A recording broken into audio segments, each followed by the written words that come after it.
Undercover Elon Musk uses a wheelchair to test Tesla employees.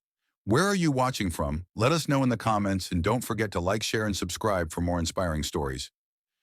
Elon Musk sat quietly in the corner of a bustling Tesla factory cafeteria, his face partially obscured by a baseball cap and a scruffy beard that looked out of place on someone with his usual polished appearance. The wheelchair he occupied creaked faintly as he adjusted himself, his hands resting on the worn armrests. Workers passed him by without a second glance, their focus on lunch breaks and hurried conversations about production quotas and weekend plans. He had arrived that morning, unannounced, wheeled in by a nurse hired for the charade. The plan was simple: observe the workplace dynamics without the intimidating presence of the CEO looming over everyone. What Elon didn't expect, however, was the mix of exhaustion and frustration etched on the faces of his employees. "Hey, buddy, you good there?" a janitor asked, pausing mid-mop.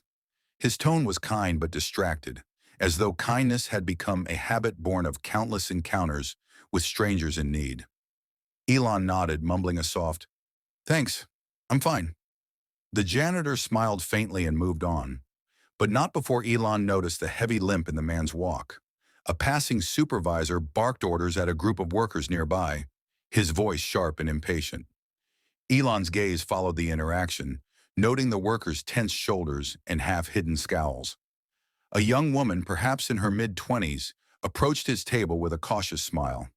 Her Tesla uniform was neatly pressed, but there were faint shadows under her eyes. "Mind if I sit here? The other tables are full." Elon motioned to the seat across from him. "Go ahead." As she settled down, she glanced at the wheelchair. "You here for a visit or—" "Something like that," Elon replied, keeping his tone light. "What about you? Long day?" She laughed, a sound laced with weariness. "Every day's a long day here. But you know, bills don't pay themselves." Elon studied her face for a moment. "You don't sound too thrilled about the job." She shrugged, her smile fading. "It's not bad, but the pressure's insane. You mess up, and you're out. Doesn't matter if you've been here a month or 5 years." Her words lingered in the air, and Elon felt a twinge of guilt. He had prided himself on creating opportunities, but here was someone hinting at the cracks in the foundation. Before he could respond, a loud crash echoed from the factory floor, followed by frantic shouts. The young woman shot to her feet, her expression shifting to alarm. "That sounded bad." Elon wheeled himself to the cafeteria door, the creak of his chair drowned out by the commotion. As he reached the edge of the floor, the scene before him froze him in place. A massive metal beam lay on the ground, dangerously close to a group of workers. One man was clutching his leg, his face pale with pain. Elon's heart raced, but what happened next shocked him even more. Before Elon could fully process the scene, the young woman from the cafeteria sprinted past him. Her demeanor shifted from exhaustion to urgency as she knelt beside the injured man.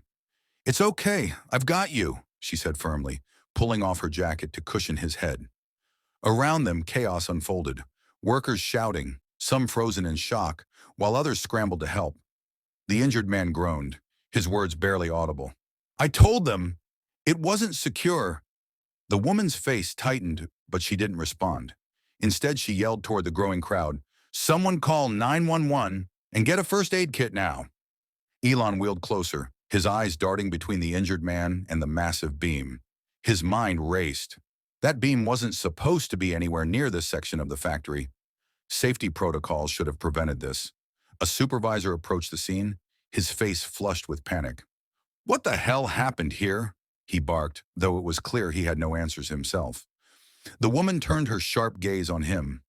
"What happened is someone ignored the warnings about those supports being loose. I've been telling you for weeks, but you keep pushing deadlines instead of fixing problems." The supervisor stammered, but before he could reply, a low, commanding voice cut through the noise. "Enough!"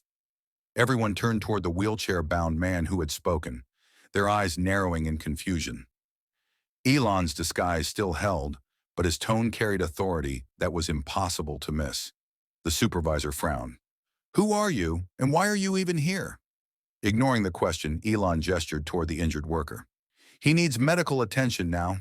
And you," he said, his eyes boring into the supervisor, "need to start answering some serious questions." The man hesitated, then reluctantly pulled out his phone to call for help. Meanwhile, the young woman continued comforting the injured worker, her voice calm but insistent. Elon noted how effortlessly she had taken charge, a stark contrast to the supervisor's ineptitude. Minutes later, paramedics arrived, weaving through the factory floor with practiced efficiency. The injured worker was carefully lifted onto a stretcher, his face twisted in pain, but his grip firm as he briefly clasped the young woman's hand. "Thank you," he murmured. As the ambulance doors closed, silence fell over the remaining group. Workers exchanged uneasy glances, their attention flickering between the massive beam and the man in the wheelchair. Elon felt the weight of their stares, the cracks in the system glaringly evident. "Who's in charge here?" he finally asked, his voice steady. The supervisor, still flustered, stepped forward. "That would be me." Elon leaned forward slightly, his expression unreadable. "Not anymore." The room went still. The workers exchanged glances, their confusion giving way to a growing sense of realization. The commanding tone, the air of authority, it all felt familiar. Elon didn't wait for the supervisor's response. He pulled off his cap, revealing his unmistakable face. Gasps rippled through the crowd like a wave. "Elon Musk?" the young woman whispered, her eyes wide. Elon met her gaze briefly before turning back to the supervisor.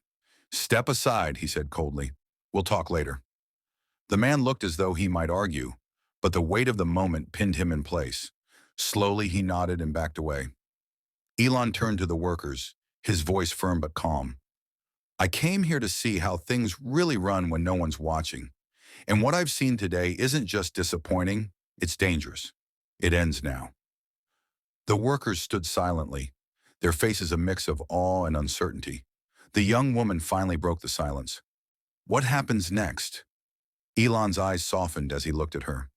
"What's your name?" "Maria," she replied, still trying to process what was happening.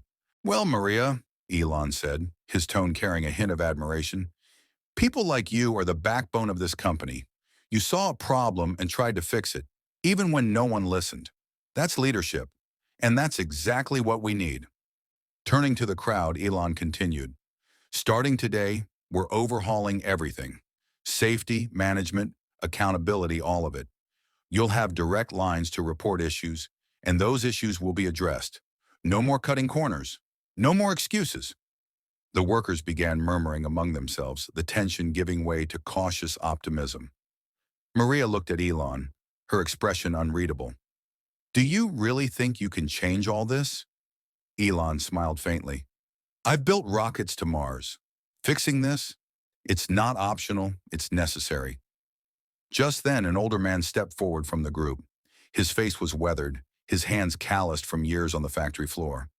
"Mr. Musk," he said, his voice steady but heavy with emotion, "we've been waiting for someone to actually see us, not just numbers or output. Us." Elon nodded, the man's words hitting him harder than he expected. "I see you now," he replied quietly, "and I won't forget." As the crowd began to disperse, Maria lingered near Elon. "You really didn't have to do all this," she said softly. "Most people in your position wouldn't." "Maybe," Elon replied, his gaze drifting to the factory floor. "But I couldn't keep pretending everything was fine. Not when lives are at stake." Maria studied him for a moment, then smiled. "I guess you're not like most people." Before she could leave, Elon added, "Maria, one more thing.